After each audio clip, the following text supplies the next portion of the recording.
My name is Ryan Sanders, and this is FIS, episode 6. It's been a couple weeks since I've done a video, and I apologize for that. But over the last 2 weeks, life has happened to me. I had my sister's brother in town with his girlfriend, so that kind of took up some time, and then I just had kind of a family thing happen. Serious, but everything turned out all right, so I'm very, very thankful for that. So again, those of you who have subscribed and been listening, I apologize that I haven't been able to do a video for about 2 weeks now, and I'm going to try to double up this week. But this gives me a nice opportunity to talk about FIS and how it works, throughout the course of your life. Again, I am 8.5 years sober. Love being sober.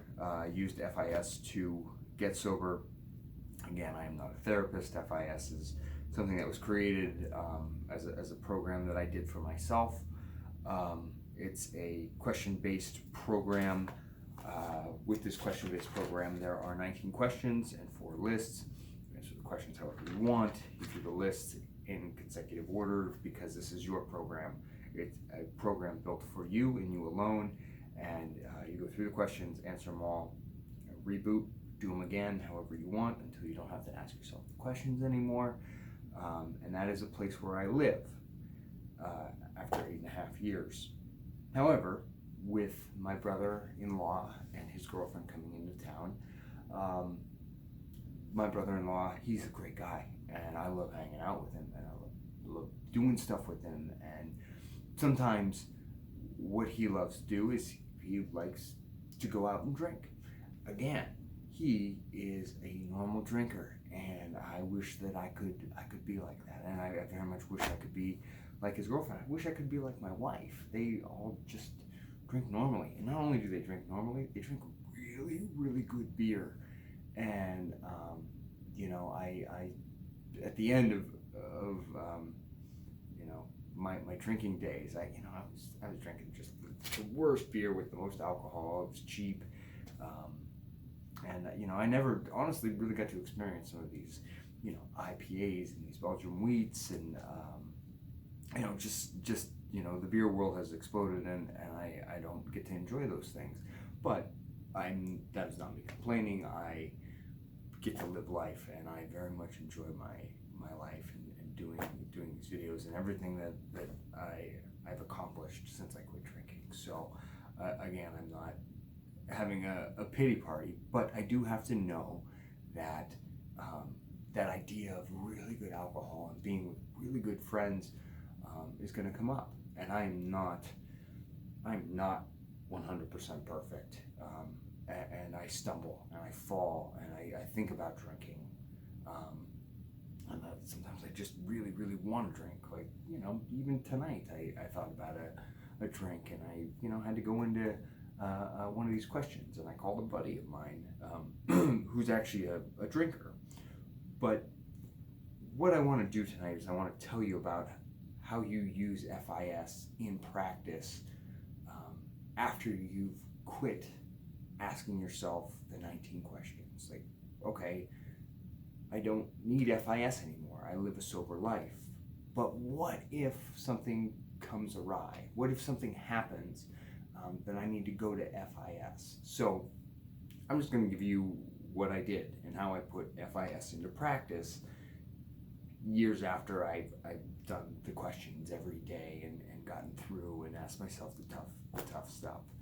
So I knew that my brother-in-law was coming into town, and a month earlier I knew that his girlfriend was coming into town for work. So what I did was I went through all of the questions and said, which questions are important for this situation? What is going to be affected by these people coming?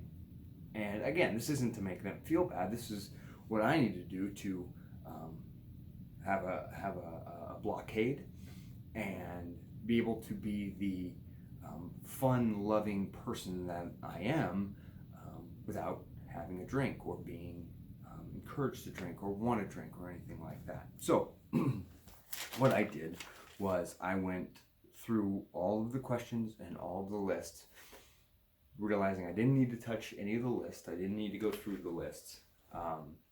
Which, again, if this is the first time you're watching a video, you can view all the questions on episode 1.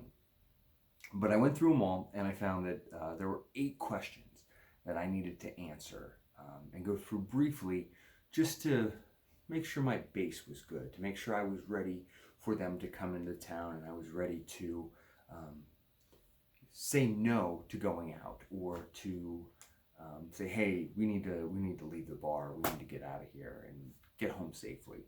So anyway, I'm just gonna go over the questions that I went through real quick to show you what this looks like in practice outside of doing this every day. So I started with question 8, which is who is to blame for your alcoholism? Again,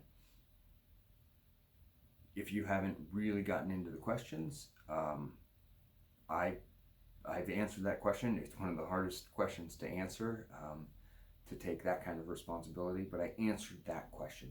Who is to blame for my alcoholism? I answered that question. Then, this is a question-based program, I decided to ask myself another question. The next question was, who am I to thank for my sobriety? Well, I am, in part. I did a lot of work.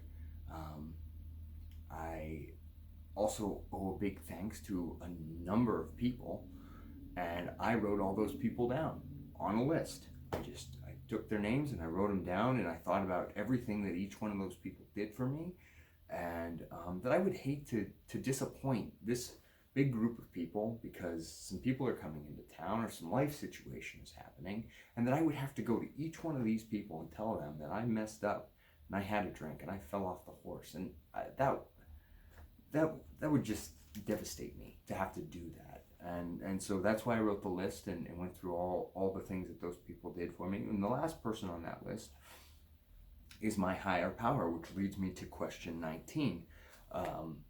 And in this program, it's a little different than AA. It's, do you have a higher power?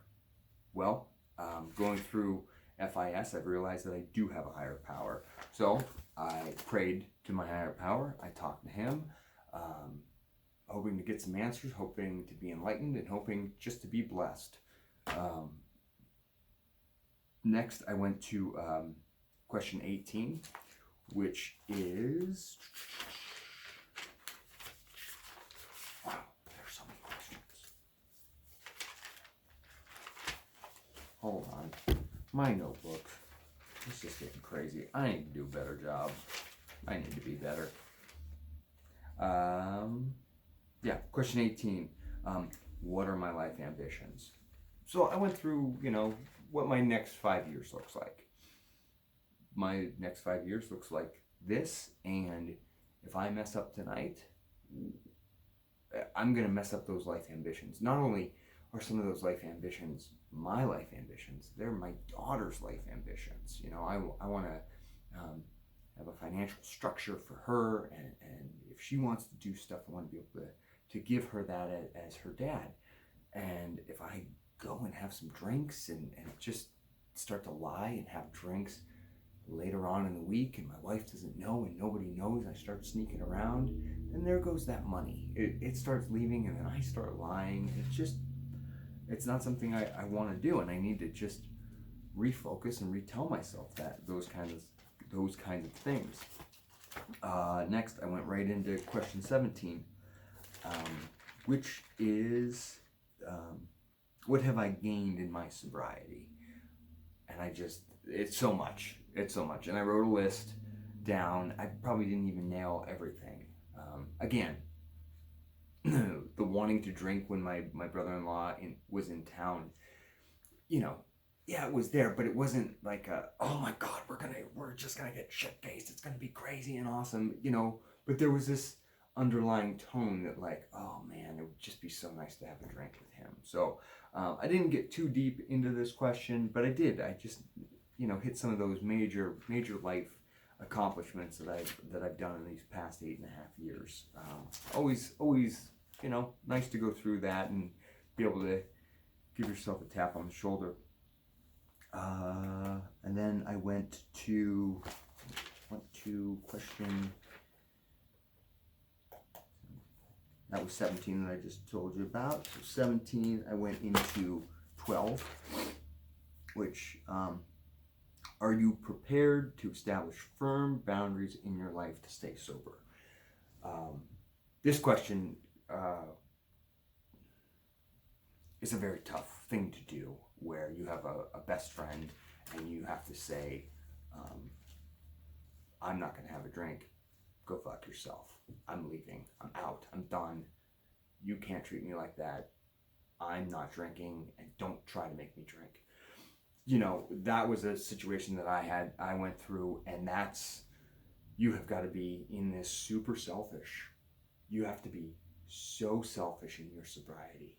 You know, if you can't go out and hang out with friends, you need to tell them to go away, go do it yourself. You know, and if they're mad at you, that's too bad. I have to stay sober. I have to live this life. This is what I have to do. This is how I have to become a better person. So I just needed to remind myself that if, you know, not just my brother-in-law, anyone at a bar is really encouraging me to drink and you know, get drunk and make bad choices, I need to just say, fuck off, get away from me, and I need to go home, and I need to watch Netflix and, you know, read the Bible or read a book or just do anything. You know, and I'm always, that's one that's for me deep down, like I'm ready to do that at any time to anyone, because my sobriety means so very much to me. Question 12 then goes into question 13. Can you find 3 non-sober peers to lean on as you move forward in sobriety? Yes, I found those peers. It's extremely important to be able to lean on people. I called one of them just to chat it up, not even to talk about, you know, my situation and my life and family stuff, just to talk and see how they're doing, and them to hear how I'm doing.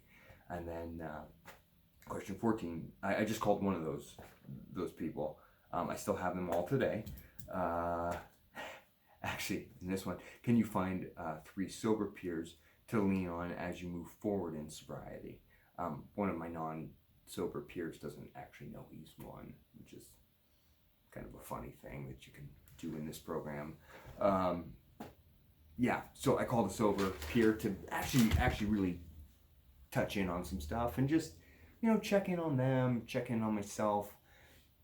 You know, it was an easy conversation. And anyway, by the time I was done with these questions, and it took me about I don't know, 45 minutes to make the phone calls and go through the questions and make those lists and just see how far I had come and all that I had gained. And yeah, it wasn't a big deal, but I wanted to lean on FIS. I wanted to lean on these questions to make sure that I was good and ready to rock and roll. And since my brother-in-law's been in town, I haven't asked myself a question. I haven't done any of this.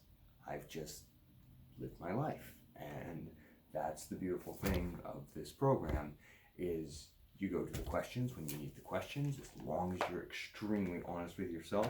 Again, I want to do this on every video. Mission statement: honestly get to know yourself and make positive life changes. That's what I did.